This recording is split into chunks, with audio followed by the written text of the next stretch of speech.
शहादा तालुक्यातील वन विभागाच्या राणीपूर परिक्षेत्रातील तोरणमाळ येथे वन विभागाचे मोठी कारवाई करीत सुमारे 11 लाख रुपयांचे सागवानी लाकूड जप्त केले। विशेष म्हणजे पुष्पा चित्रपटाला साजेशी घटना यावेळी दिसून आली।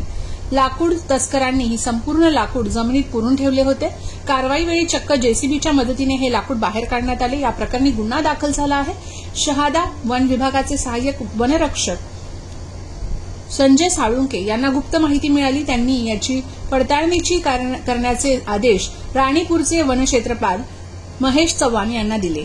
चव्हाण यांनी माहिती खरी असल्याचे वरिष्ठ कार्यालयास कळविले। त्यानुसार शहराच्या वनक्षेत्रपाल आशुतोष मेढे, धडगावच्या वनक्षेत्रपाल काटे, वनक्षेत्रपाल रणदिवे तसेच वनपाल, वनरक्षक, गार्ड, मजूर यांनी सुमारे 20 गाड्यांचा ताफा घेऊन जात तोरणमाळ जंगलातील कोटबांधणी परिसरात धाड टाकली। या कारवाईत सुमारे 11 लाख रुपयांचे 8 मीटरच्या सागवानीची लाकडाच्या 310 दांड्या, आकारमान 5.5 घनमीटर व तुटीचे सागवानी गोल 2 घनमीटर अशा मुद्देमालाचा समावेश आहे।